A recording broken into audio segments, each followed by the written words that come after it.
va le déclarer ce matin, on va dire que Dieu est bon. Amen.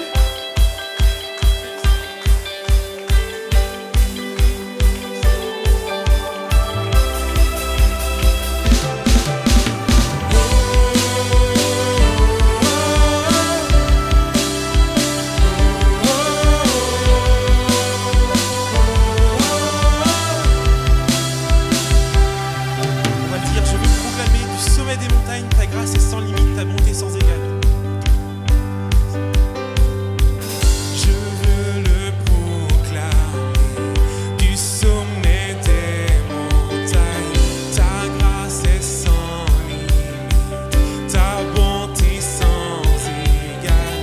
Ta tendresse m'envahit, ta bonté me poursuit, ton amour m'émerveille. Je chante car tu es bon et je danse car tu es bon et je crie de joie. Tu es bon pour moi. Oh,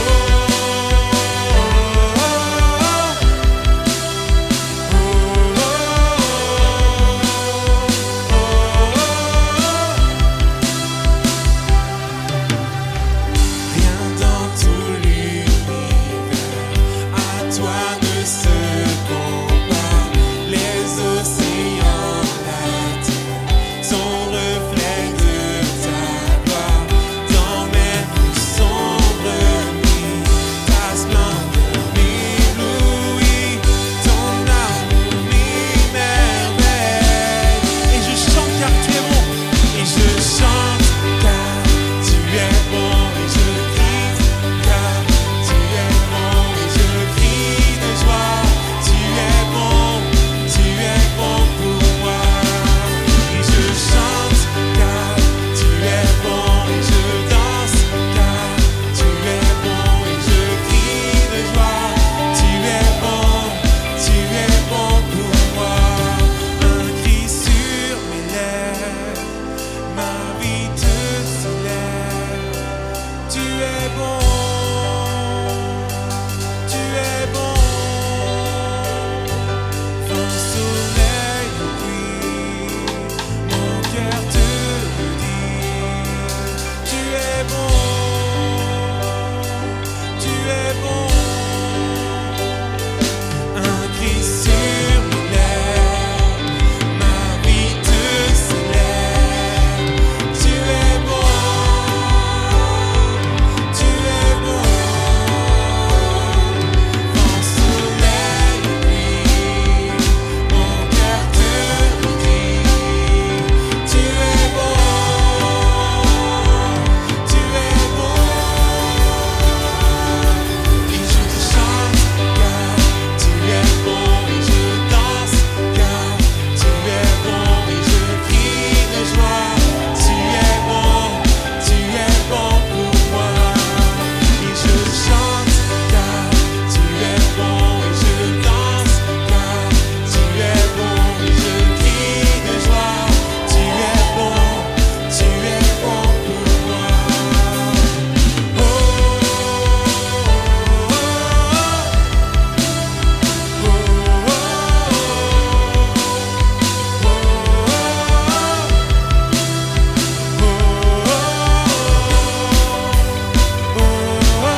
Vivrai non parce que je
le sais, tu es là près de moi.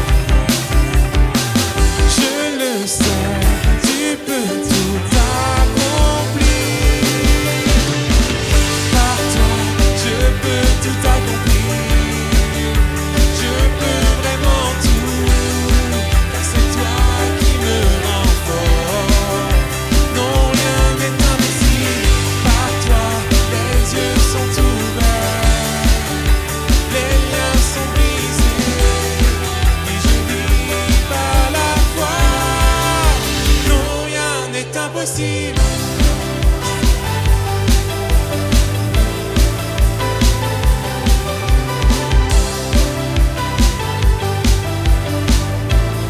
Oui, je crois en toi. Oui, je crois, oui, je crois. Oui, je crois, oui, je crois en toi. Oui, je crois, oui, je crois. Oui, je crois, oui, je crois en toi. Oui, je crois, oui, je crois. Oh, oh. Oui, je crois, oui, je crois en toi. Oui, je crois, oui, je crois. Oh, oh. Oui, je crois, oui, je crois en toi. Non, toi, je peux tout accomplir. Je peux vraiment tout. C'est toi qui me rends fort. Non, rien n'est impossible. Par toi, les yeux sont ouverts, les liens sont brisés. Oui, je vis par la foi. Non, rien n'est impossible. Oui, je crois, oui, je crois. Oh, oh. Oui, je crois, oui, je crois en toi. Oui, je crois, oui, je crois. Oh, oh. Oui, je crois en toi. Alléluia, Seigneur. Amen, nous croyons en toi, Seigneur. Et c'est vrai, on croit que c'est pas juste un verset qui est affiché au mur, mais que c'est une vérité que nous voulons encore proclamer ce matin. Et on va prendre un nouveau chant que certains connaissent peut-être. Et ce chant est tiré d'un verset dans Exode 14, verset 14, qui est juste derrière moi, qui dit « L'Éternel combattra pour vous, et vous, vous demeurez tranquille. » Amen. C'est un Dieu qui avait parlé à son peuple, à Israël, mais on croit que c'est encore vrai aujourd'hui. Et ce chant, il nous invite à dire « Seigneur, la bataille t'appartient. » Et que ce matin, ça puisse être un sujet de reconnaissance aussi, de dire « Seigneur, dans mes problèmes actuels, Seigneur, je crois que tu vas agir. » On l'a chanté « Non, rien n'est impossible à toi. » Amen.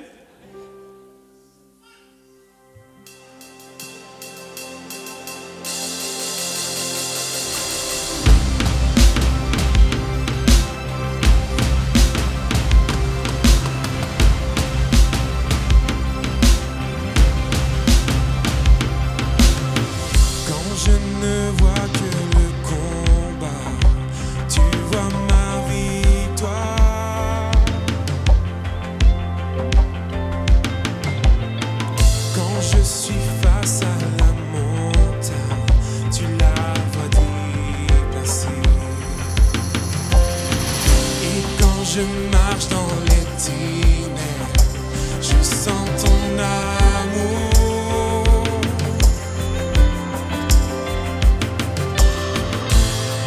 Je n'ai rien à craindre, car tu es avec moi. Quand je combat à genoux.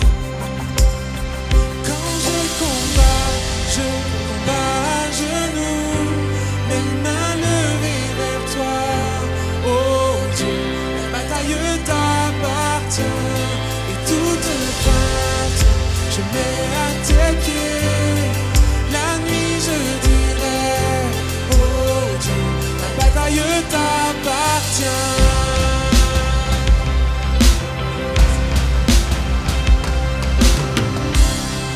Et si tu es pour moi, qui sera contre moi?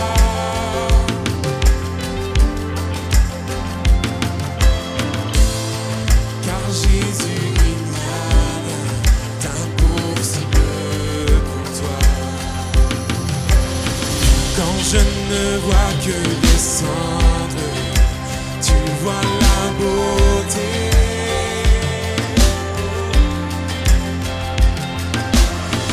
Quand je ne vois que la croix, tu vois ton beau fils. Quand je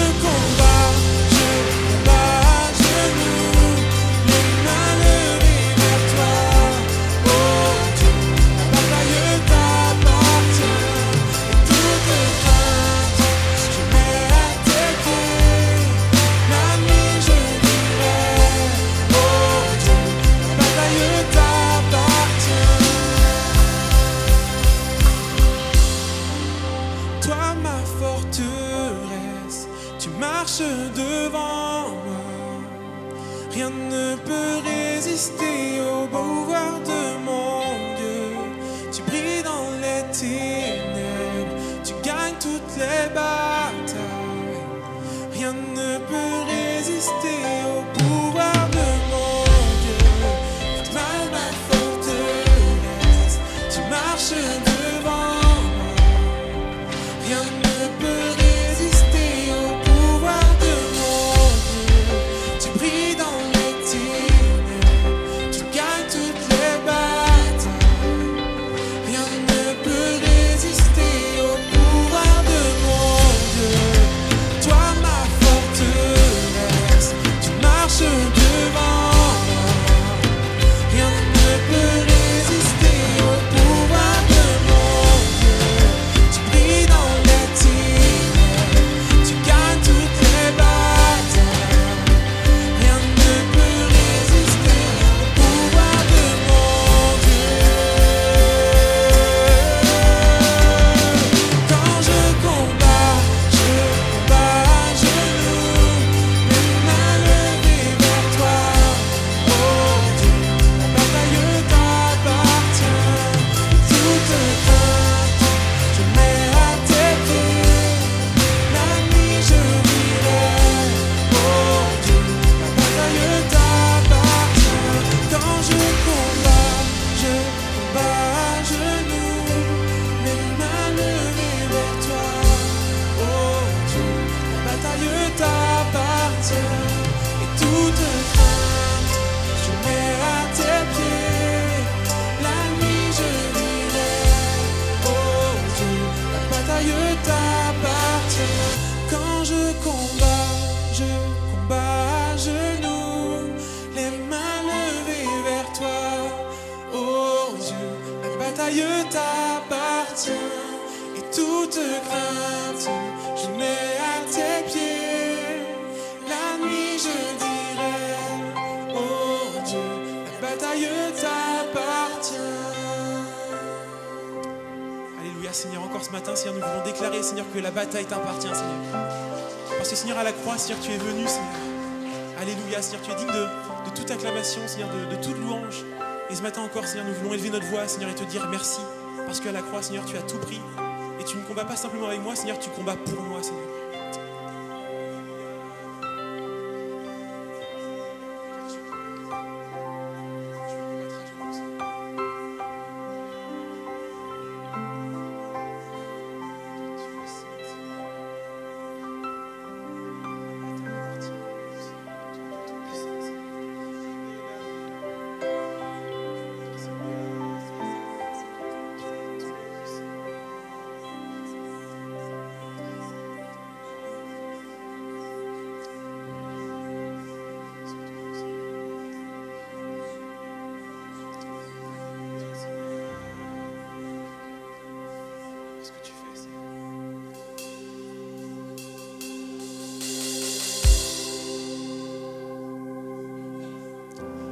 Que Dieu combat pour nous grâce au sang de la croix et on va pouvoir le déclarer. Gloire au nom de Jésus qui est mort pour nous à la croix.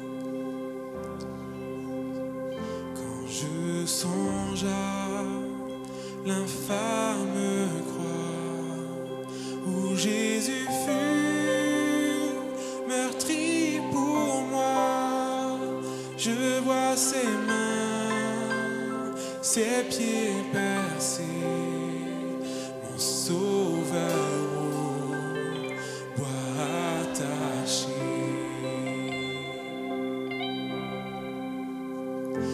corps lié, de larmes trempées, dans le tombeau fut déposé, l'entrée scellée d'une lourde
de blanc vêtu, percer la nuit, notre Jésus, et je serai parmi les saints, captivé par ta gloire sainte.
Si la peur m'envahit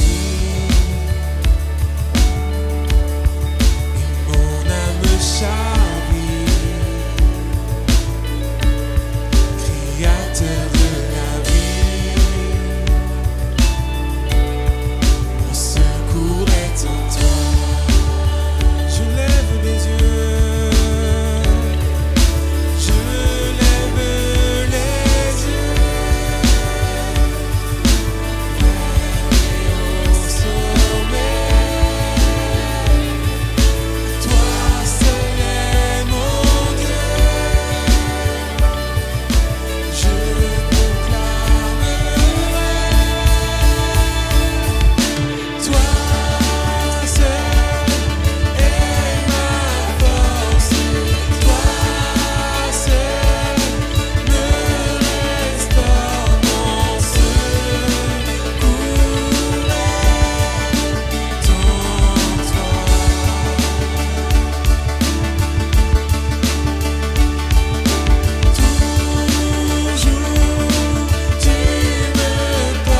en toujours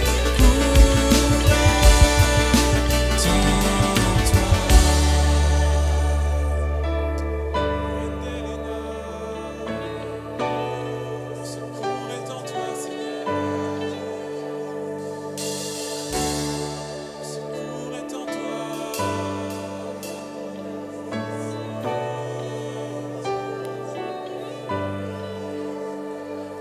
Ta victoire, mon espoir, ton chemin, mon destin, ton salut, mon refuge, tout est en toi. Ta victoire, mon espoir, ton chemin, mon destin, ton salut, mon refuge, tout est en ta victoire, mon espoir, ton chemin, mon destin, ton salut, mon refuge, tout est en toi.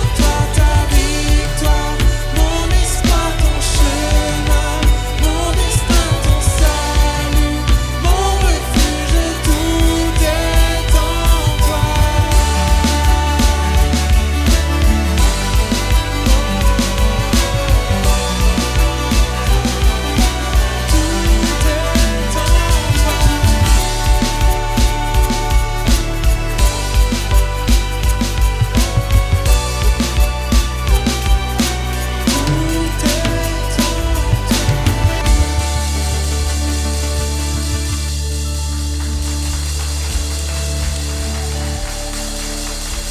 C'est vrai, Seigneur, tout est en toi, Seigneur.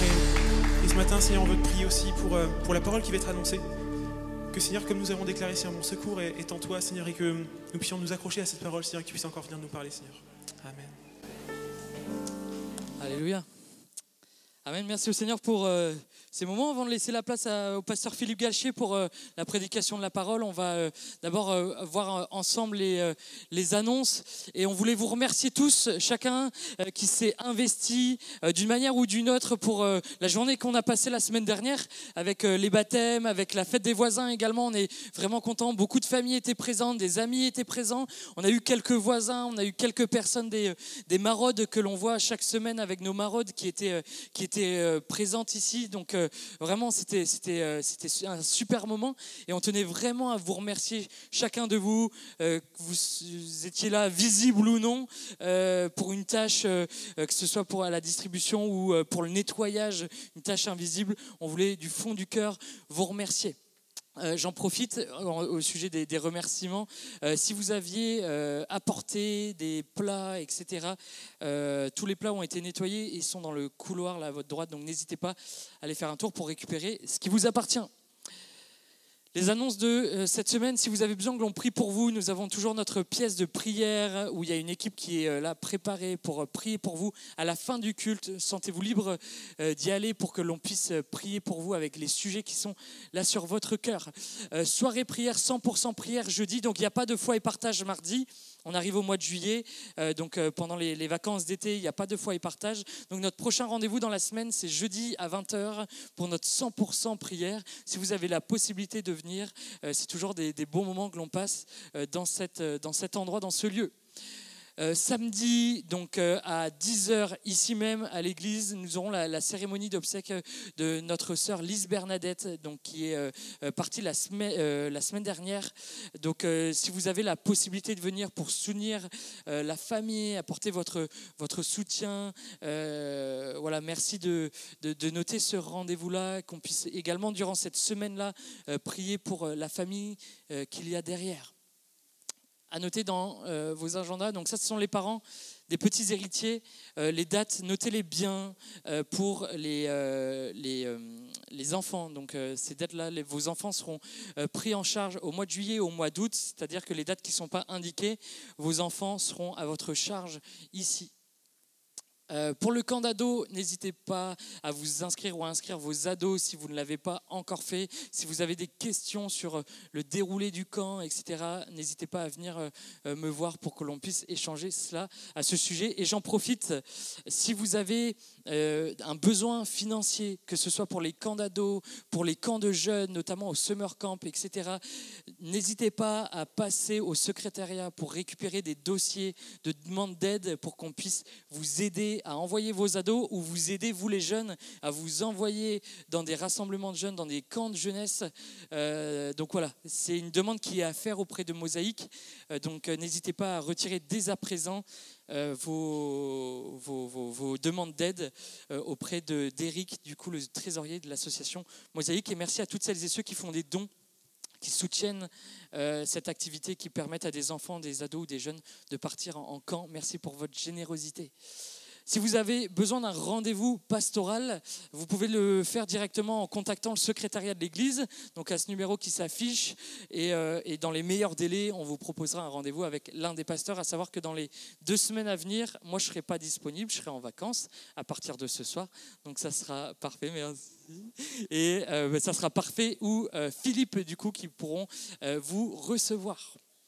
Voilà, pour continuer à soutenir l'œuvre de Dieu, soutenir tout ce qui nous permet de vivre aujourd'hui et de vivre ces moments-là, c'est au travers de vos dons, au travers de vos offrandes. Donc merci pour votre générosité, merci pour vos dons. Vous pouvez retrouver toutes les activités, toutes les informations qui concernent l'Église sur les différents réseaux sociaux. Pensez à partager cela autour de vous, à des membres de famille, des amis, notamment les cultes. Voilà, que ça soit l'occasion. On l'envoie, hein, vous les voyez peut-être pas, mais nous on envoie en rendez-vous des personnes qui nous suivent, qui nous connaissent. Avant même d'être rentré dans ce lieu, j'avais un rendez-vous hier rapidement avec une dame qui est sur Vannes et qui connaît toute l'église, qui connaît toutes les activités de l'église. Elle est venue de Vannes jusqu'ici parce qu'elle a dit parce que vous vivez dans cette église-là, j'aime vraiment ça. Donc j'ai rencontré hier ici, elle nous connaissait, on la connaissait pas. Mais voilà, pensez à partager cela, ça peut aller avoir vraiment de grandes répercussions. Donc voilà, que le Seigneur soit béni au travers de tout cela.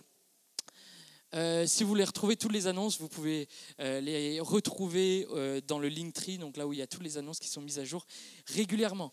Je vais laisser la place à Pasteur Philippe avant la prédication et la prière. Seigneur, nous te bénissons et nous te remercions pour ces moments que nous vivons dans ta présence. On t'a déjà apporté l'offrande de nos lèvres, l'offrande de nos cœurs, l'offrande également de nos biens. Nous voulons t'apporter les églises, quelles qu'elles soient, mon Seigneur, là, ici, dans le Finistère. Nous avons bien sûr l'église de Brest et notre église, l'église de Quimper. Nous pensons bien sûr également à l'église de l'Opérette. Nous pensons à l'église de Concarneau, ainsi que les Chiagates. Mon Seigneur, bénis notre département.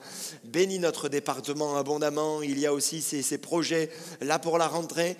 Tu vas nous aider, tu vas nous soutenir. Merci pour bien ceux que tu lèves également au milieu de nous, et nous nous réjouissons parce parce qu'il y en a d'autres encore qui sont là en préparation, que tu prépares leur cœur.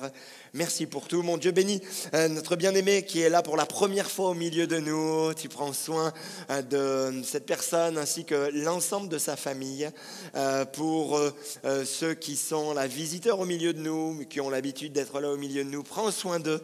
Seigneur, bénis ta parole, parle à nos cœurs, parle à nos âmes, amène-nous plus loin pour ta gloire, mon Jésus. Amen. Durant tout ce mois, nous sommes sur la communion fraternelle et on a voulu axer ce mois sur la communion fraternelle. Nous avons vu acte 2, nous avons vu également acte 4 avec la nouvelle Pentecôte, c'était en plus le week-end de Pentecôte. Acte 6 où on a parlé des diacres et nous allons aller ce matin un petit peu plus loin sur acte 15. Nous sommes, on peut afficher le diapo, acte 15. Il y a quand même une différence entre acte 6 et acte 15. Nous sommes aux alentours de 49 de notre ère, l'an 49 de notre ère, et alors que l'Église est toute jeune, elle est déjà confrontée à des défis majeurs. Acte 6 nous parle de l'organisation. Les veuves et certaines veuves étaient négligées dans la distribution, et donc ça a créé quelques difficultés. Alors les apôtres ont décidé de se réunir, de discuter et de mettre en place des diacres pour une bonne organisation. Et là, alors que c'était un moment de crise, alors que la communion fraternelle pouvait être là touchée et c'était un petit peu crispant, ils ont réussi à mettre en place, à bien s'organiser, et donc là la communion fraternelle a été apaisée. Mais acte 15, c'est une crise d'un autre niveau. Là, c'est plus des tensions internes à cause d'un service mal géré, mais c'est une vraie remise en question théologique de l'Église. Comment on doit se positionner. Et là, ça touche même au message de l'Évangile, au message même central de l'Évangile. Acte 15 est un moment bien particulier et c'est tellement crispant que c'est pour la première fois qu'ils mettent en place un concile, le premier concile de Jérusalem. Alors concile, c'est comme une grande réunion où on parle, où on débat, où on réfléchit, où on prend également une décision. Et donc il y a ce concile où vous avez les apôtres, où vous avez les anciens, où vous avez l'ensemble là, de l'église de Jérusalem qui est là, qui discute, qui parle pour prendre finalement une décision. Et cette volonté de faire ce concile là à Jérusalem pour la première fois, c'était à la fois un acte d'amour, mais également de grande maturité spirituelle, d'amour parce que il voyait que ça amenait de nombreuses dissensions dans l'Église et il y avait la volonté de réunir tout le monde, mais également de maturité spirituelle parce que ils se sont dit on va débattre, on va parler entre nous, on va discuter entre nous et on va prendre une décision. Le titre de mon message, j'aimerais l'intituler, et j'ai voulu l'intituler comme cela, « Pas de sang entre nous ». Vous savez, des fois, on est entre amis et même dans la famille, et puis il y a des petites choses et on dit « Oh, pas de sang entre nous, quand même, on se connaît. Hein ? Oui, il peut y avoir des quiproquos, mais pas de sang entre nous ». Et je voulais vraiment l'intituler comme cela, « Pas de sang entre nous dans l'Église ». Pas de barrière là où Dieu a ouvert les portes. Pas de tradition imposée comme condition au salut. Pas de jugement entre frères et sœurs pour des raisons secondaires. Pas de ça entre nous, frères et sœurs. Pas de ça entre nous. Et on va ce matin donc lire Acte 15 et on va prendre des versets et puis on va le suivre comme ceci et on va relever à chaque fois quelques points. Acte 15, donc 1 à 5, et on ira jusqu'au verset 22. Donc si vous avez vos Bibles avec vous, vous pouvez noter et on va y aller. Là, petit à petit, on va suivre les textes.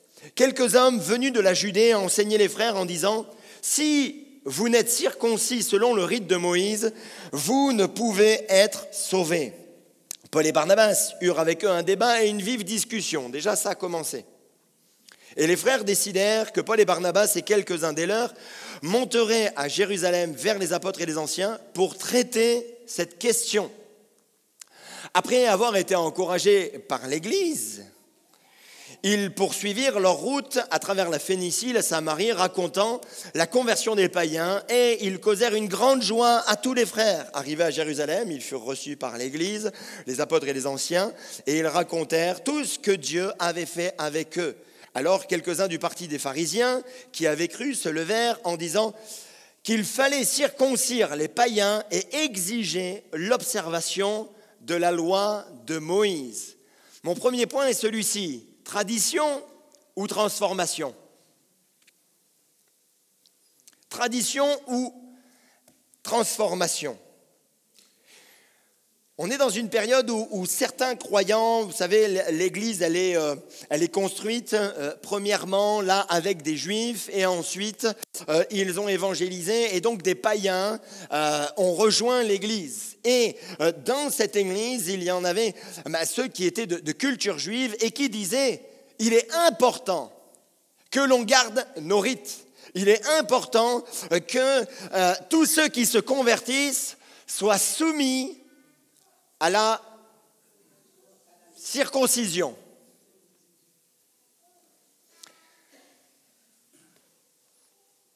C'est ce que Moïse a dit.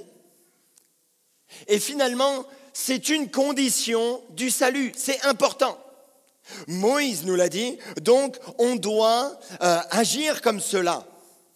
En fait, ils ne comprennent pas l'impact de la mort de Jésus sur la croix ainsi que de la résurrection.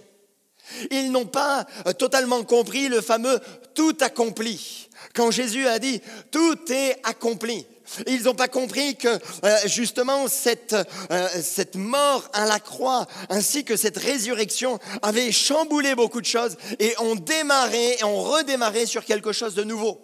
Mais eux sont restés sur leur tradition, sur cette tradition juive. Alors oui, il y a une tension claire. Pour entrer dans l'alliance, il faut la circoncision. Mais l'Évangile proclame que Jésus est la seule porte d'entrée unique pour être sauvé.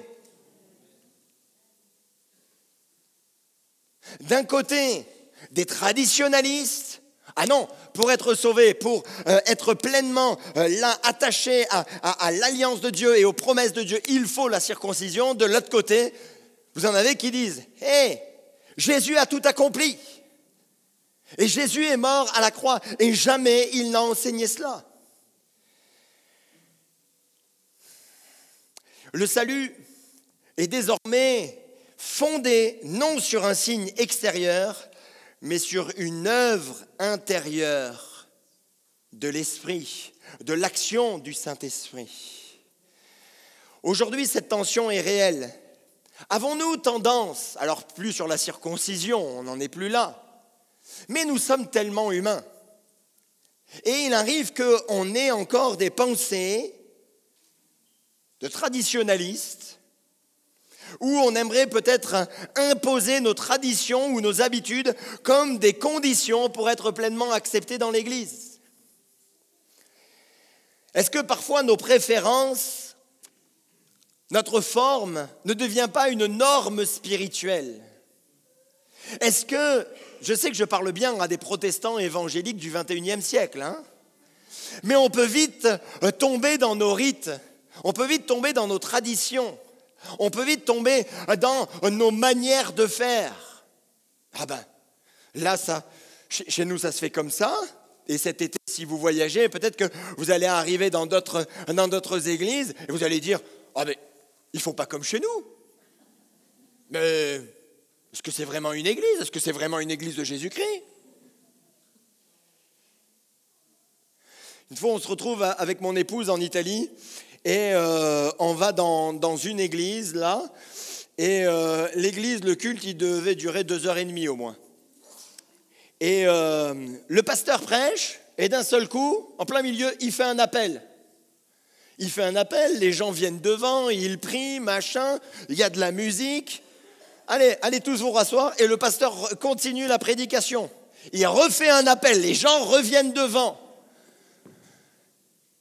Et là, pendant qu'il chante, il y a un gars qui est en bas qui dit « Ah, donne-moi le micro !» Enfin, en italien. Bon, bref. Et donc, là, et il commence à dire, ouais, il a été guéri, ouais, alléluia, hop, et ils reprennent. On s'est dit, mais à quelle heure on va partir? La forme change. Mais il faut regarder le fond, c'est là le plus important. Et le danger, c'est de confondre la fidélité à Dieu et la fidélité à une forme. Il y a encore quelques années, avec un ami, on se dit on va partir en vacances dans un camp chrétien. Alors, on prévoit nos vacances et là, on prévoit une semaine dans un camp chrétien. Et on nous dit, c'est bien, vous venez à cette période-là, c'est la semaine nord-africaine.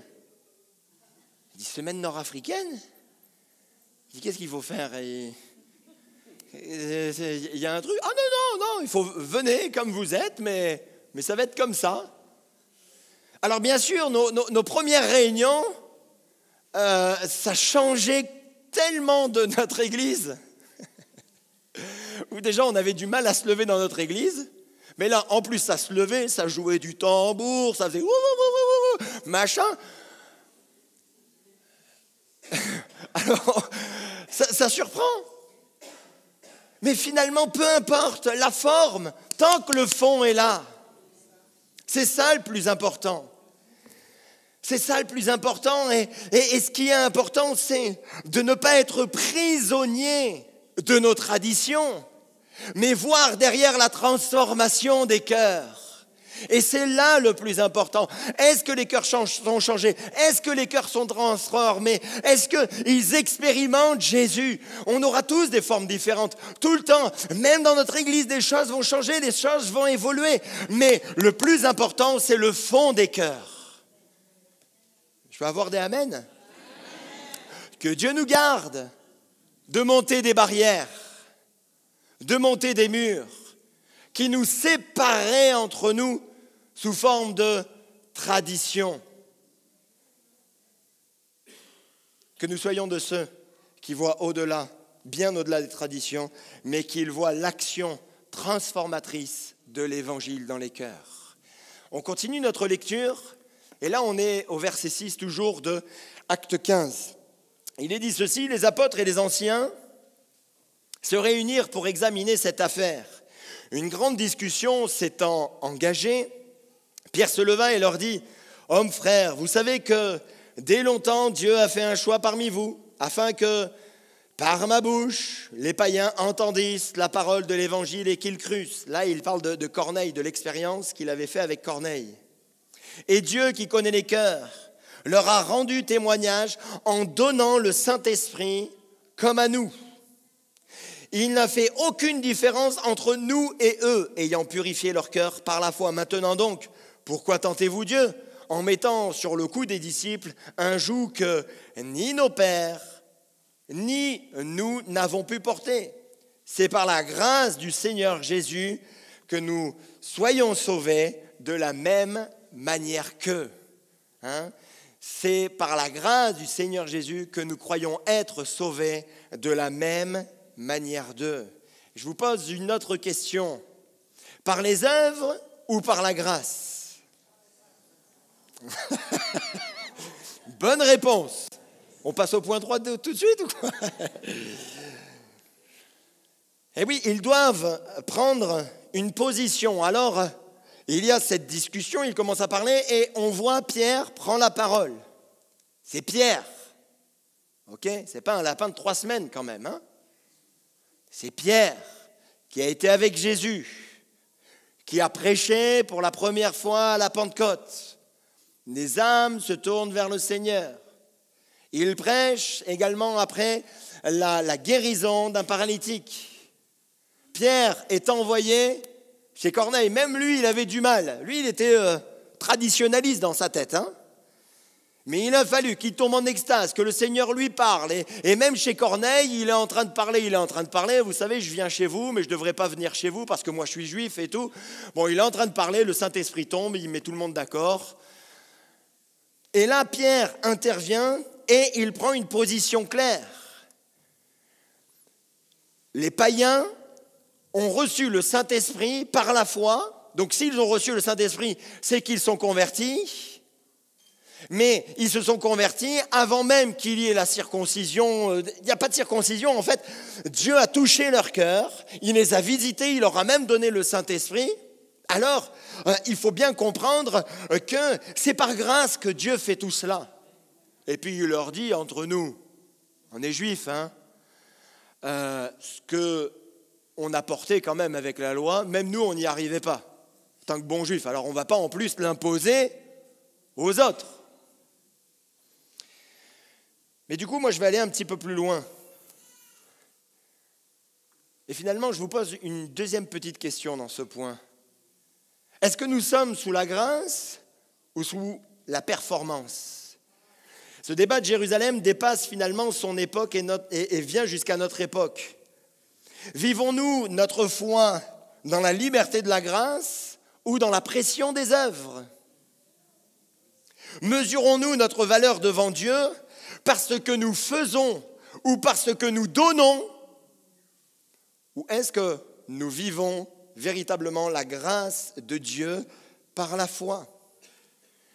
On entend ici et là que certains, pour mériter l'amour de Dieu, ils font toutes sortes d'œuvres. Ah ben je fais ceci, je fais cela.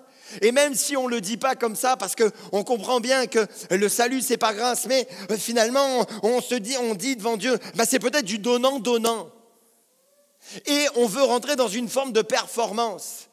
Mes amis, vous pouvez performer sur des choses spirituelles, mais votre cœur peut être loin. Vous pouvez être à fond dans les œuvres, vous pouvez même vous substituer à un ministère, à un pasteur, mais si votre cœur n'y est pas, vous faites de belles choses. Mais ce que Dieu veut, c'est votre cœur. Et ce n'est pas parce que vous faites ceci, cela, ou que vous donnez énormément, que vous allez recevoir en retour. La Bible nous dit que Dieu est le rémunérateur de ceux qui le cherchent, avec le cœur. C'est ça le plus important. Par contre, quand notre cœur est touché, naturellement on fait des œuvres, naturellement on donne. Mais ce n'est pas quelque chose qui nous est imposé pour recevoir derrière, c'est parce qu'on a donné notre cœur qu'après les choses se font naturellement. Et ça, il faut bien le comprendre. Faut-il rappeler ce que la Bible nous dit, c'est par la grâce que vous êtes sauvés, par le moyen de la foi. Et cela ne vient pas de vous, c'est le don de Dieu. Le fondement de notre communion, frères et sœurs, n'est pas que nous soyons tous parfaits, mais que nous avons été sauvés par le même Seigneur, par le même Sauveur, par le même sacrifice, par la même grâce. Tu penses être quelqu'un de bien ? Dieu dit, il n'y a même pas un juste, pas même un seul. La Bible, elle est claire. Oui, tu as une bonne éducation, oui, tu as fait des bonnes choses. Mais sans la grâce de Dieu, tu n'es rien du tout. Sans la grâce de Dieu, je ne suis rien du tout. Et comme Paul le disait, mais je suis ce que je suis par la grâce de Dieu. Mais enlève-moi la grâce, je m'effondre, ou je vais peut-être tenir pendant un temps. C'est pour ça, frères et sœurs, c'est toujours important de dire, Seigneur, par ta grâce, je veux recevoir par ta grâce. Et si je reste debout, c'est par ta grâce. C'est pas par mes efforts ou ceci, cela. Je ne veux pas tomber dans une performance de protestant évangélique, mais je veux toujours avoir ce cœur à cœur avec Dieu. Parce que je sais que c'est lui qui va me bénir et qui va me faire grâce. C'est lui qui transforme les cœurs. Vous ne vous transformerez jamais par vous-même. Jamais. Quelques pourcentages de votre caractère. Certaines petites choses. Parce qu'au bout de 21 jours, il paraît que si on prend certaines habitudes, alors ça devient là inné entre nous. Mais il y a des choses dans votre cœur, vous ne les changerez jamais. Les péchés qui sont lourds, toutes ces salissures, vous pouvez faire tout ce que vous voulez. Vous pouvez acheter du Cadum, vous pouvez acheter du petit Marseillais, vous pouvez frotter comme vous voulez. Sans la grâce de Jésus qui vous libère, qui vous purifie, vous ne pouvez rien faire.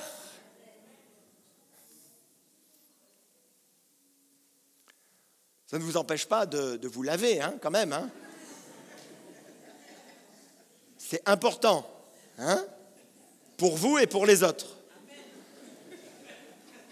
Surtout en forte chaleur. Enfin, je ne vais pas aller plus loin, hein? Continuons notre texte. Acte 15, 12. Toute l'assemblée garda le silence, après que Pierre ait parlé, et l'on écouta Barnabas et Paul, qui racontèrent tous les miracles et les prodiges que Dieu avait fait par eux au milieu des païens. Débat, discussion vive, Pierre prend la parole. Déjà, après que Pierre ait pris la parole, j'aime bien juste cette phrase. Toute l'assemblée garda le silence. Et là, on demande à Barnabas et à Paul de continuer et de parler. Mais ça me pose une troisième question. Qui fixe les limites? Est-ce que c'est nous ou est-ce que c'est Dieu? Parce que Dieu a agi là où on ne l'attendait pas.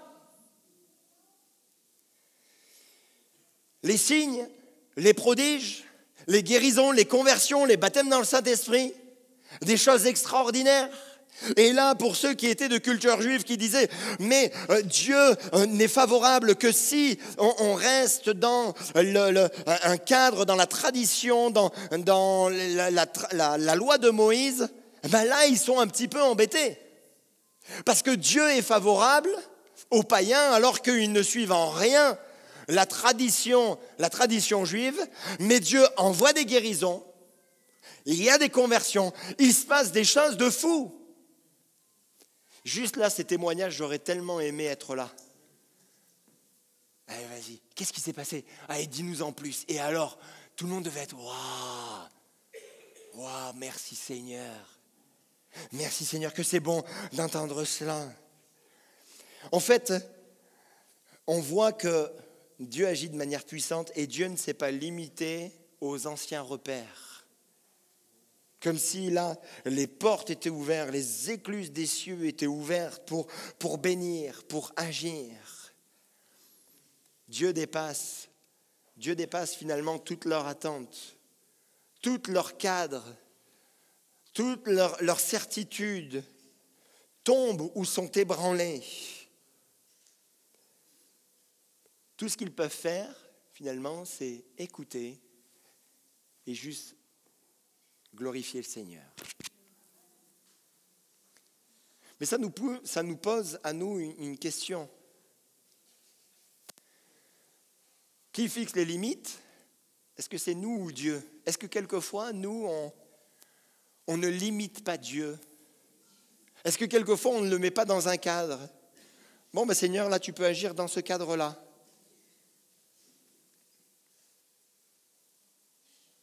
Ce n'est pas lui qui fixe le cadre, hein, c'est nous qui fixons les cadres.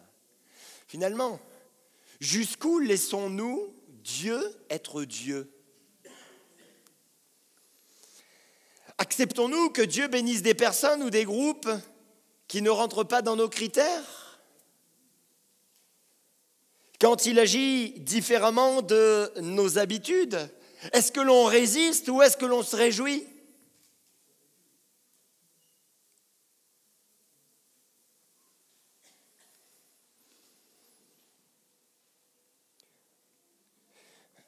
Frères et sœurs, on a, nous, en tant qu'Église de Brest, le poids de l'histoire. Et pour nous, certains aspects de notre histoire doivent nous rappeler ce qu'on ne doit pas faire. Le poids de l'histoire sur Brest, c'est quoi? C'est que des frères et sœurs, des gens du voyage sont venus dans l'Église et parce qu'ils ne ressemblaient pas aux autres, on a dit au pasteur, on ne peut pas les accueillir.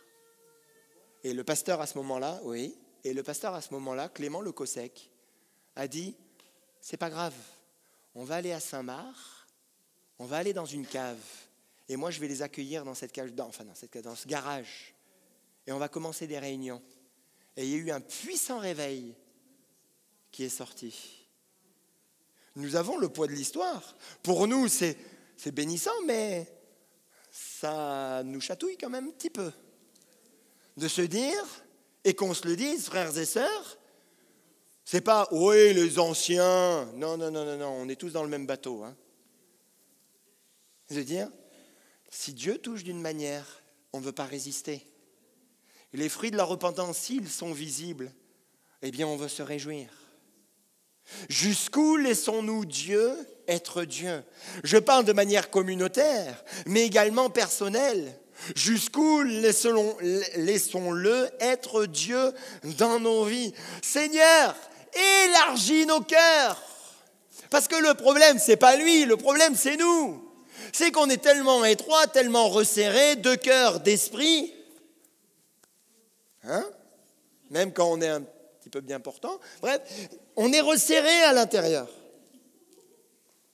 Seigneur, élargis nos cœurs. L'Église n'est pas appelée à fixer des limites à la grâce, mais à être le reflet de la liberté de Dieu d'agir comme il veut, avec qui il veut. Et que Dieu utilise qui il veut au milieu de nous. Il ne regarde jamais à notre apparence, il regarde toujours au cœur. Et si nous avons faim et soif de Dieu, pourquoi on mettrait des limites? Dieu peut faire des choses merveilleuses avec qui il veut, quand il veut, où il veut. Alléluia. Et on doit se réjouir ensemble.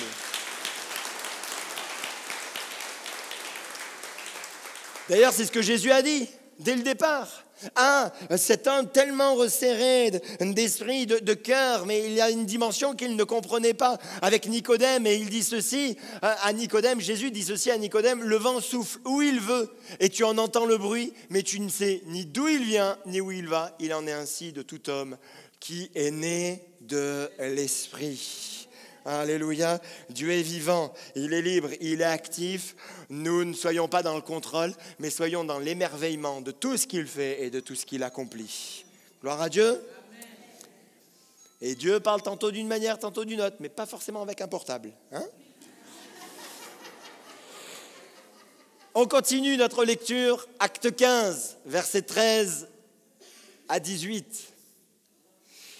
Lorsqu'ils eurent cessé de parler, alors là, avec les témoignages, si on laisse Barnabas et Paul parler et partager ce qu'ils ont vécu, je pense que ça a duré pas mal de temps et les gens devaient rire, pleurer, louer le Seigneur. Enfin, je ne sais pas trop comment ça s'est passé.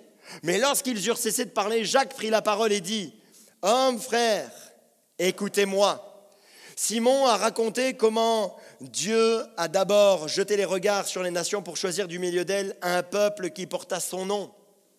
Et après, et avec cela, s'accordent les paroles des prophètes, selon qu'il est écrit, après cela, je reviendrai, je relèverai de sa chute la tente de David, j'en réparerai les ruines et je la redresserai, afin que le reste des hommes cherche le Seigneur, ainsi que toutes les nations sur lesquelles mon nom est invoqué, dit le Seigneur, qui fait ces choses et à qui elles sont connues de toute éternité. Discussion, Pierre prend la parole, Paul et Barnabas prennent la parole, racontent les témoignages, et là, Jacques, frère de Jésus, responsable influent de l'église de Jérusalem, prend lui aussi la parole pour une intervention qui est capitale. Mais ça pose finalement une quatrième question. Le plus important, c'est quoi? C'est nos opinions ou sa parole? Ou la parole de Dieu? C'est quoi le plus important? En fait, Jacques, quand il prend la parole, il appuie et il confirme par la parole ce qu'ils sont en train de vivre. Discussion, Pierre parle, expérience de Paul et Barnabas, et là Jacques dit, mais ce que l'on vit, c'est marqué dans Amos. Et il cite le verset. Il dit, la tente d'Israël qui était détruite, Dieu la relève. Afin que quoi? Afin que les nations. Et là, il parle des nations et il dit, mais c'est bibliquement appuyé. Peu importe ce que vous dites, la Bible le dit. Et il ne tord pas le texte. Bien au contraire, si vous reprenez le texte dans son contexte, vous voyez que finalement, Jacques a vu juste. Il n'a pas pris un texte sorti du contexte pour en faire un prétexte, mais il a pris le texte qui correspond exactement à la période et à la saison dans laquelle il se trouve. C'est l'autorité ultime, les Écritures. Le débat aurait pu rester à un niveau émotionnel ou pragmatique. Ça fonctionne, donc c'est bon. Ça aurait pu le faire. Il aurait très bien pu dire, Jacques, eh bien, alléluia, ça fonctionne, continuons comme ça.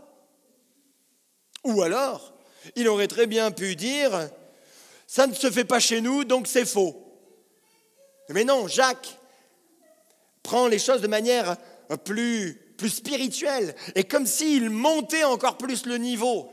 Pierre a monté le niveau déjà.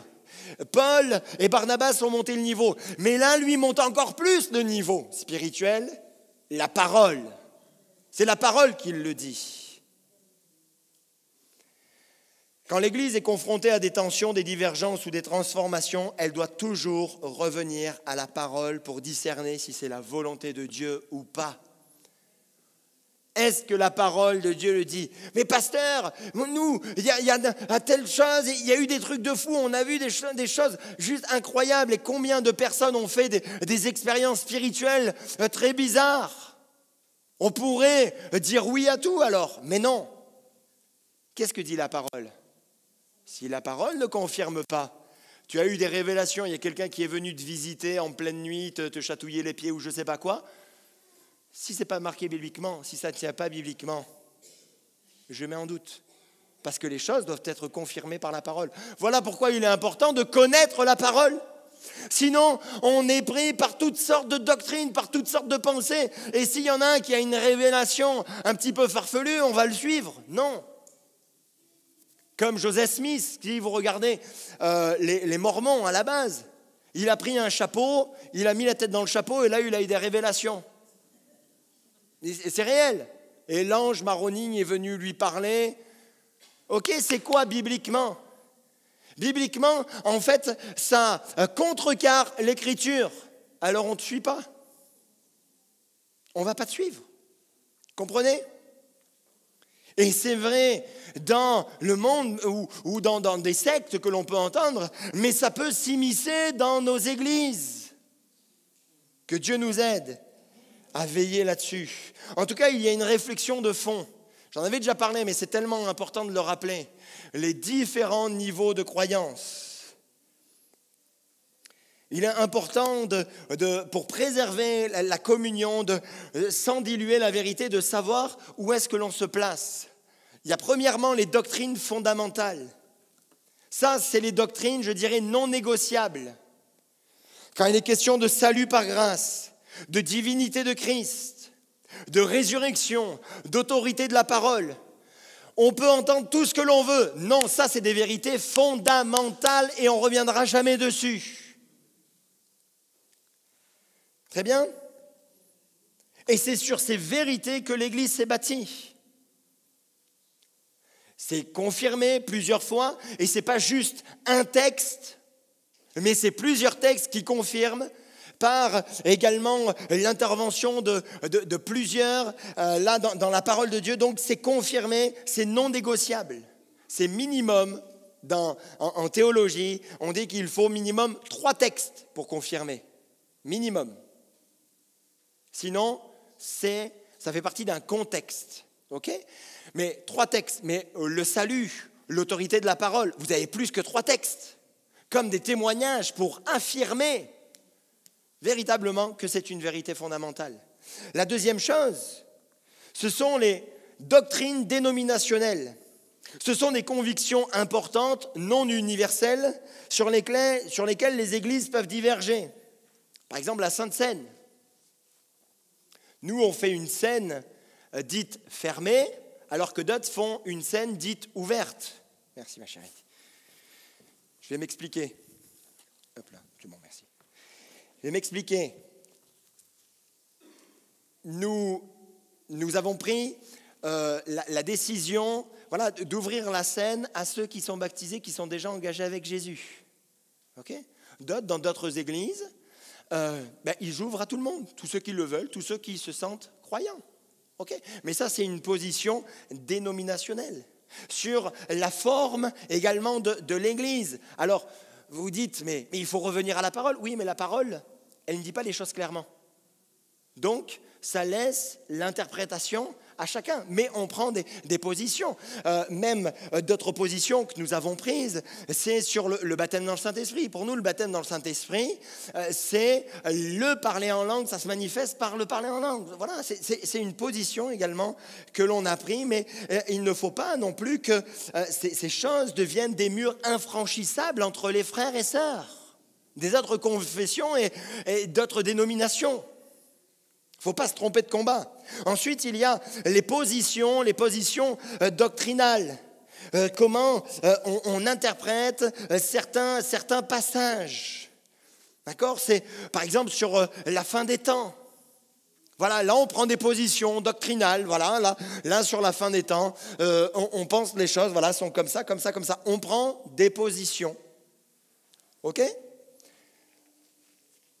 Les dons spirituels spécifiques. On prend des positions sur les différents ministères, comment les choses doivent se mettre en place. Voilà, c'est des positions que l'on prend, mais ça ne doit pas toucher notre amour fraternel et l'engagement également envers notre église locale. Et enfin, nous avons les opinions. Alors là, les opinions, tout le monde a des opinions surtout. Hein ? Ok ? Là, c'est « je pense que je… » Voilà, c'est des fois subjectif. L'un reçoit quelque chose, puis l'autre reçoit autre chose. Bon, c'est ton opinion. Mais par contre, tu ne dois pas faire de ton opinion une doctrine. Et je vais même aller plus loin. Ce que Dieu t'a dit à toi, tu ne dois pas l'imposer aux autres. Et ça, c'est important. Quand un jour, un frère m'a dit, Philippe, moi, le Seigneur m'a parlé, et clairement, il m'a dit, arrête de boire de l'alcool, même une petite bière et tout ça, arrête. Donc il dit, il faut que tout le monde arrête. Je dis, moi, le Seigneur ne m'a pas parlé. Hein ? Avec modération, bien sûr. Hein ? Tout est dans la modération. Mais c'est important. Parce que des fois, on reçoit des choses pour soi. Et si des fois, le Seigneur nous dit, stop sur certaines choses, moi, il a été très tranchant sur certaines choses au début de ma conversion. Il m'a dit clairement, tu n'écouteras plus telle radio et tu n'écouteras plus tel type de musique. C'était clair, net, précis. Pourquoi ? Parce que ces choses, là, si je les réécoutais, hop, elles me ramenaient dans ma vie passée. Donc, il a été dur avec moi. Dur avec moi. Enfin, c'est pas le bon terme. Mais il a été bienveillant.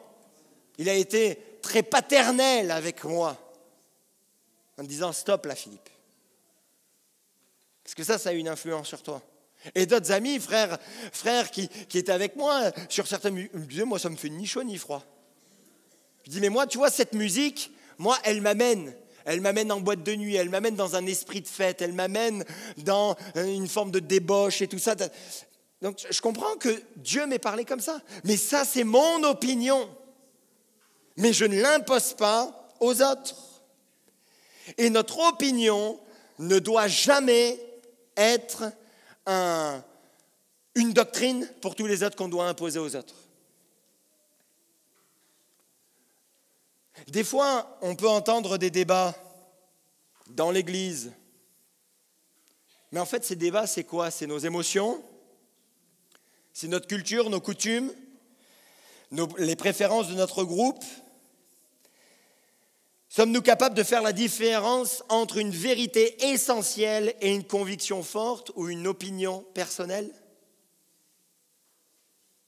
Par contre, mon frère, ma sœur, si ton opinion personnelle, tu nous dis « Dieu m'a dit » mais que ce n'est pas biblique, là, c'est pas Dieu qui t'a parlé. Là, on va te remettre sur le droit chemin, mais c'est pour ton bien. Parce que l'Écriture, elle est là aussi pour nous aider. Est-ce que Dieu me dit à moi personnellement, il le dit différemment à Manu, il le dit différemment à Kéridwen, il y a d'autres défis, il le dit différemment à Roger. Ils parlent à tous de manière différente. Seigneur, si tu me parles, je ne veux pas me tromper. Et si tu me parles de choses bien particulières, tu me demandes de faire des choses particulières, ok, mais la limite, c'est toujours la parole de Dieu. La limite, c'est toujours, et ça sera toujours la parole de Dieu, parce que j'ai dit ça, oui. Ah oui, j'ai écrit ça. Oui, le danger dans l'Église, ce n'est pas qu'il y ait des désaccords. Il peut y avoir des désaccords d'opinion, d'accord ? Mais c'est qu'on perde le centre, la fidélité à la parole de Dieu et l'amour fraternel. Une opinion ne doit pas briser la communion fraternelle. Une opinion ne doit pas briser l'amour fraternel. Toute écriture est inspirée de Dieu et utile pour enseigner, pour convaincre, pour corriger, pour instruire dans la justice. Est-ce qu'on est tous OK sur ce point ? Les différentes phases, voilà. Continuons. Dernière partie du message. C'est pourquoi je suis d'avis qu'on ne crée pas des difficultés. Donc là, c'est Jacques qui parle toujours. Qu'on ne crée pas de difficultés à ceux des païens qui se convertissent à Dieu, mais qu'on leur écrive de s'abstenir des souillures des idoles, de l'impudicité, des animaux étouffés et du sang. Car depuis bien des générations, Moïse a dans chaque ville des gens qui le prêchent, puisqu'on le lit tous les jours de sabbat dans les synagogues. Alors il parut bon aux apôtres et aux anciens et à toute l'Église de choisir parmi eux, d'envoyer à Antioche avec Paul et Barnabas, Jude appelé Barsabas et Silas, hommes considérés entre les frères, avec une lettre. Et donc, quand vous lisez la suite du texte, il est question de cette lettre donc, qui accompagne ceux qui y sont envoyés. Finalement, la question, elle est celle-ci, c'est rompre ou préserver la communion. Est-ce que l'on doit rompre ou préserver la communion ? Ok, c'est très bien. Là, il y a une discussion et je reviens sur ce que je dis. Pierre a parlé, ensuite Paul et Barnabas parlent, Jacques appuie la parole de Dieu, mais maintenant, il faut que ça se concrétise par des actes concrets. Sinon, ça reste des belles paroles. Et là, il y a toujours en ligne de mire le respect et le fait de garder cette communion fraternelle, de préserver cette communion fraternelle. S'il n'y avait pas eu ces actes concrets, l'Église aurait été amenée à se rompre et à se distendre dans son sein. Mais non, il y a des actes concrets, bien clairs, bien définis. Dans ce qu'il dit, il y a une double sagesse. D'un côté, il y a une conviction, et de l'autre côté, il y a de la considération. La conviction, c'est quoi ? C'est qu'on ne peut pas revenir sur l'Évangile. Jésus est venu pour sauver et il n'y a pas besoin de faire des rites. Par contre, on va quand même mettre quelques règles.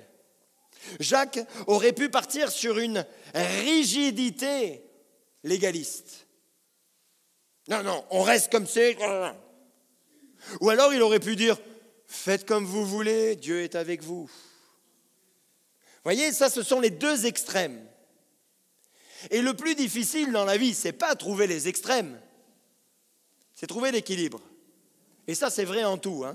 C'est vrai dans la parole de Dieu et c'est vrai dans la vie. Les extrêmes, on les retrouve toujours. On sait quoi faire, être extrémiste d'un côté ou d'un autre. Mais par contre, trouver le bon équilibre, là, c'est plus compliqué. Et justement, c'est ce que Jacques a amené. Le salut par la foi seule. Mais à côté de ça, on vous recommande d'éviter certaines pratiques.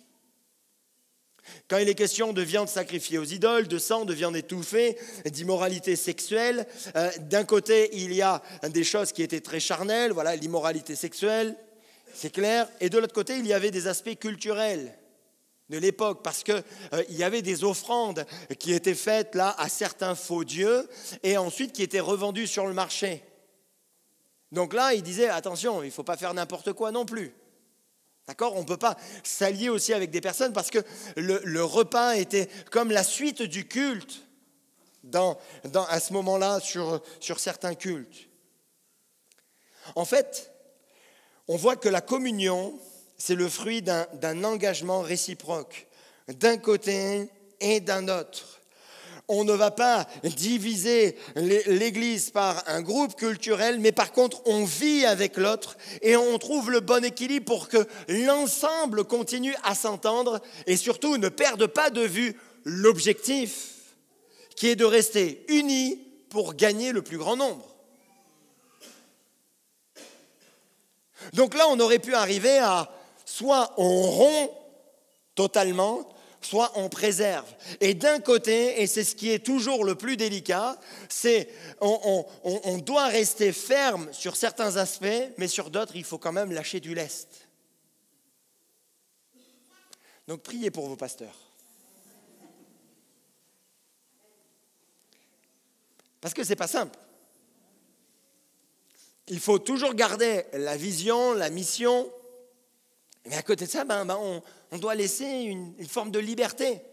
On pourrait être très rigide, ce serait plus tranquille d'ailleurs.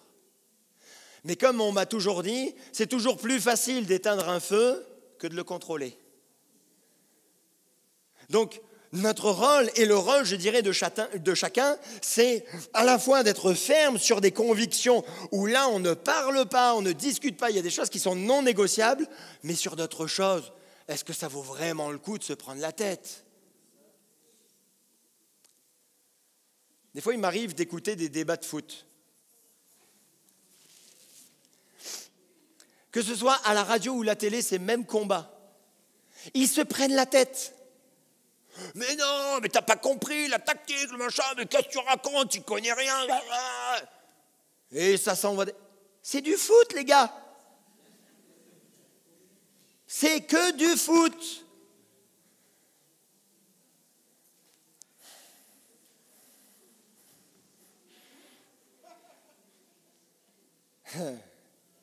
Et est-ce que des fois on ne se prend pas la tête comme ça à l'église pour des trucs inutiles ? Franchement.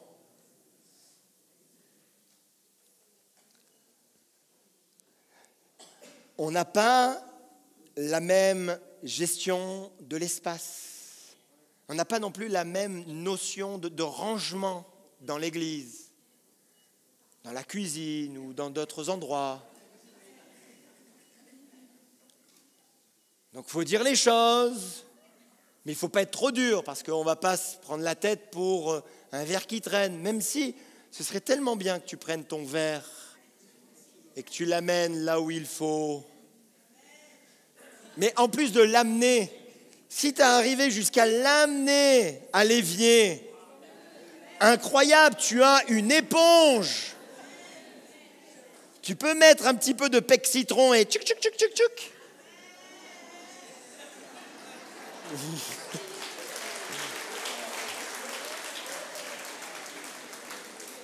Et le verre, tu le renverses, tu fais ça chez toi, il n'y a pas de problème, bien sûr il va sécher.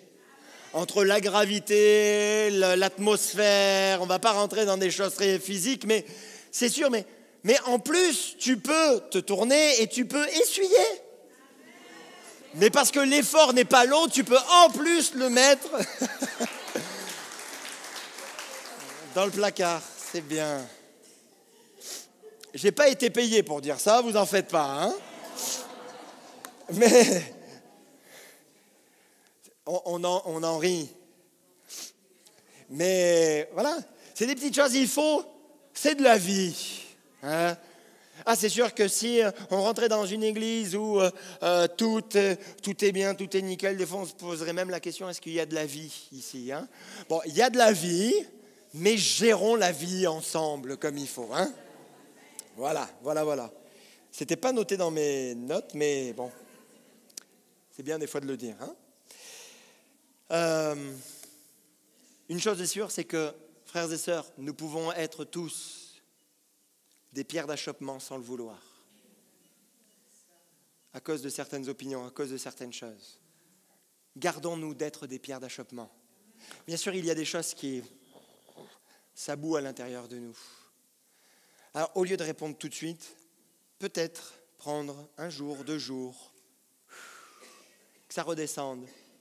Parlez-en peut-être, pas à tout le monde, hein, mais à une personne, 2 personnes maximum de confiance. Si ça vaut vraiment le coup. Et encore, il faut mettre de l'eau dans son vin aussi dans ce qu'on dit.